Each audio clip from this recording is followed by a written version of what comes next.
વ્યક્તિ અભણ વ્યક્તિ છે, એને ક કલમનો ક નથી આવડતો. પરે મારી વાત સાંભળો તમે.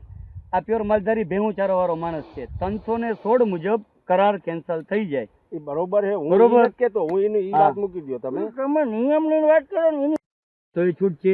અનલીગલ હાલવું તો આપણે બધી તાકાત છે. અનલીગલ હાલતા જ નહીં ભાઈ, તાકાતની વાત જ નથી થતી. તાકાતની વાત થાય ને તમે કરો, તમે નહીં. અને અહીંયા કાયમી માટે હું અહીંયા જ રહીશ. આ વસ્તુના પછી અહીંયા આપણે તાર પાછળ ચાલુ કીધા એટલે ડોહી હું 100% તમારું નામ શું છે વડીલ? ભાઈ આના તો સાઈન કરાવી દઈએ, અમે કરાવી દઈએ. અરે જી કઈ હોય ના, જી કઈ હોય તમે કે તો તમે કેમ તમે વાત કરી? અત્યારે કંપની તરફથી ફોન અત્યારે આવેલા અમે છે. કામ તમે કરી હે એટલે ઈ હા. ભાઈને પૂછ્યું, અમે અત્યારે એના તો હારે તમે લીગલી આવ્યા વાત છો ને કરી, અહીંયા. વ્યવહારિક વાત તો કરી. અમે તમારી તમે વાત જોડે- સાંભળો, હા. તમારી વાત પૂરી થઈ ગઈ. લીગલી વાત કરી, વ્યવહારિક વાત કરી, ધરાર કામ કરવાની વાત નથી. તો રામદેવજી, આ શું અત્યારે એમાં ત્યાં આખા જો જામનગર એ જિલ્લામાં શું વિડીયોમાં ચાલી રહ્યું છે એની વાત કરશો? એ વિડીયોમાં છેલ્લે કે પોલીસ સ્ટેશને કરાર કરેલો છે. વિડીયો પ્લે કરાવો. એમાં છેલ્લે વિડીયો બોલે છે, ના, હવે તો ની સિસ્ટમમાં નહીં થાય. હા, છેલ્લે એવું કે છે ને. હા, કઈ વાંધો નહીં, તમે બોલજો ને. યસ, કે પોલીસ સ્ટેશને સાહેબની હાજરીમાં કરાર કરાવેલો છે. અચ્છા.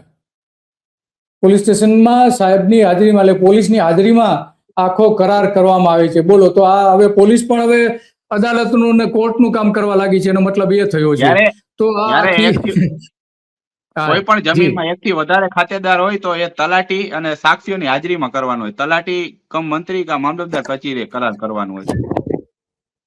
બરાબર. એક પરફેક્ટ ઘરનું સપનું એને સાકાર કરશે કોણ? Shrinathji group of companies. 10 વર્ષ પહેલા Dakshesh Shah started his journey એક સિમ્પલ ડ્રીમ થી. બધાનું ડ્રીમ હોમ બનાવવાનું સપનું, એ પણ અફોર્ડેબલ પ્રાઇસમાં. 2015 થી હજારો ફેમિલીઝનું સપનું પૂરું કર્યું છે. તો તમે કેમ પાછળ રહી જાઓ? આજે જ મુલાકાત લો શ્રીનાથજી સામ્રાજ્ય અને સ્વસ્તિક પાર્કની અને તમારા સપનાને એડ્રેસ આપો.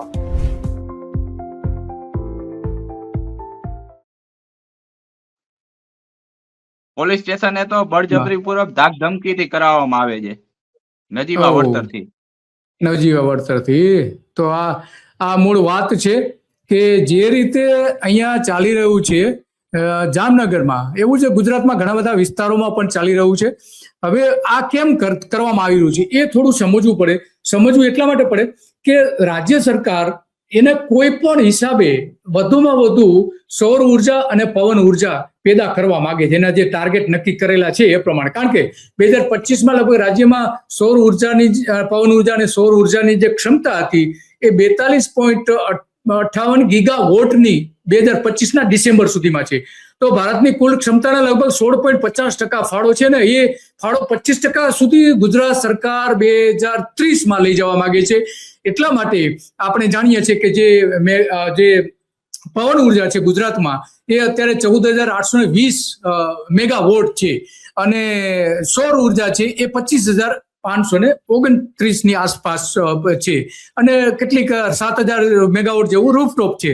તો વડાપ્રધાને નક્કી કર્યું છે કે 2070 સુધીમાં નેટ ઝીરો આખા ભારતમાં કરવું છે અને ગુજરાતને એમાં પહેલા નંબર ઉપર લાવવું છે. પરંતુ એ નંબર લાવવામાં આ રીતે ખેડૂતો, ગ્રામ પંચાયત, ગૌચર, સરકારી પડતર જમીન ઉપર આડેધડ કોઈ પણ જાતની મંજૂરી વગર આ રીતે પવન ચક્કીઓ નાખવામાં આવી રહી છે. કારણ કે 2030 સુધીમાં ભારતની 50% વીજળી, આ જે નવીનીકરણ વીજળી જે કહેવામાં આવે છે સૌર ઉર્જા અને પવન ઉર્જા બંનેમાં, એમાં 50% સુધી લઈ જવામાં આવે છે 2030 સુધીમાં.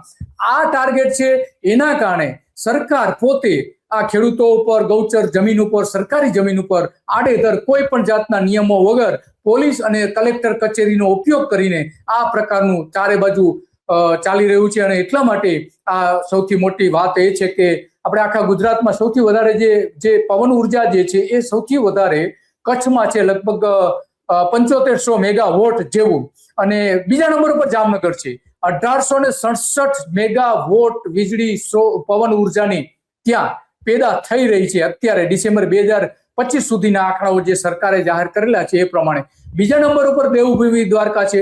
તો આ દેવભૂમિ દ્વારકા અને જામનગર એ બંને આપણે ગણીએ તો મોટા પ્રમાણમાં ત્યાં થઈ રહ્યું છે. બાકીના બધા અમરેલી છે, રાજકોટ છે, ભાવનગર છે, મોરબી છે, સુરેન્દ્રનગર છે, આ બધા જ વિસ્તારોમાં એ થઈ રહ્યું છે.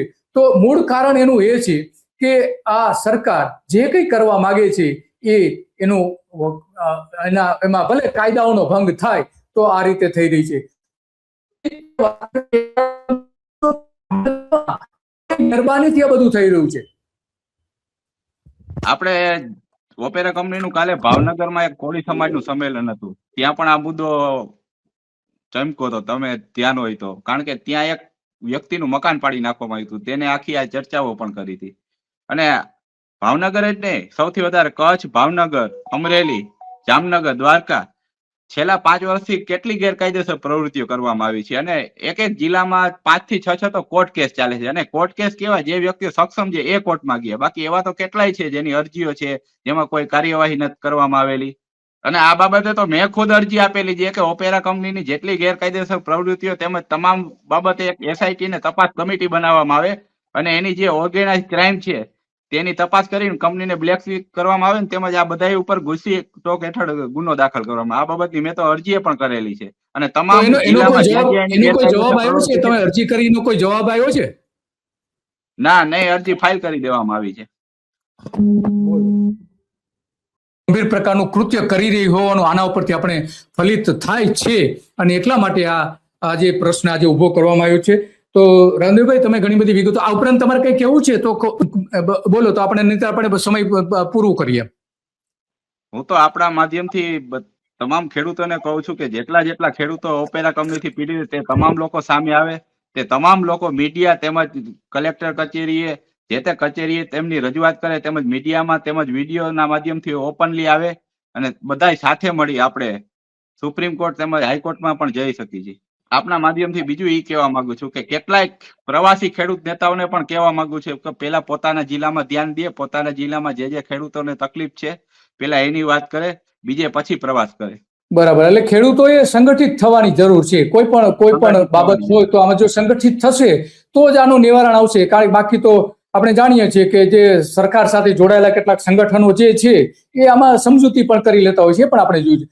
તો રામદેવજી, તમારો ખૂબ ખૂબ આભાર અને ઘણી બધી વિગતો તમે આપી અને જામનગરમાં જે કંઈ ચાલી રહ્યું છે એ બધી વાત આપી તમે કહી, અને ભાવનગરમાં જે થઈ રહ્યું છે એ અંગેની પણ કેટલીક વિગતો આપણે હવે પછી જાહેર કરવાના છે કે ખરેખર ત્યાં શું થઈ રહ્યું છે અને કયા પ્રકારના પોલીસના અત્યાચારો થઈ રહ્યા છે. તો રામદેવજી, આપનો ખૂબ ખૂબ આભાર. તો આ મૂળ વાત હતી કે સરકાર દ્વારા કઈ રીતે ખેડૂતો ગ્રામ પંચાયત, ગૌચરની જમીન અને સરકારી જમીન ઉપર પોતાના ટાર્ગેટ પૂરા કરવા માટે, વીજ ઉત્પાદનના પોતાના ટાર્ગેટ પૂરા કરવા માટે થઈને આ રીતે ચારે બાજુ સરકાર કરી રહી છે. એમાં હવે પવનચક્કીમાં મોટા મુદ્દાઓ ઉભા થઈ રહ્યા છે. દ્વારકા, જામનગર, જે દરિયાકાંઠાના વિસ્તારો, પોરબંદર થી લઈને જે દરિયાકાંઠાના વિસ્તારો, ભાવનગરમાં પણ વિન્ડ જે પાવર છે એ મોટા પ્રમાણમાં ત્યાં પણ આવે છે. તો આ બધી વાત હતી અને એટલા માટે આજે આપણે વાત કરી હતી કે જામનગરમાં આખી જે ઘટનાઓ બની રહી છે એ અત્યંત ગંભીર છે. ગુજરાતમાં અનેક જિલ્લાઓમાં આ પ્રકારે પવન ઉર્જામાં પવનચક્કીઓ આડેધડ નાખી દેવામાં આવી રહી છે, કાયદાઓનો સરેઆમ ભંગ કરીને કરવામાં આવી રહ્યું છે. તો આ બધી જ બાબતો હતી અને આવા જ મુદ્દાઓ ઉપર આપણે વાત કરીશું અને ભાવનગરનો પણ આપણે એક જે મુદ્દો છે એ પણ આપણે હમણાં રજૂ કરીશું. બસ આજે આટલું.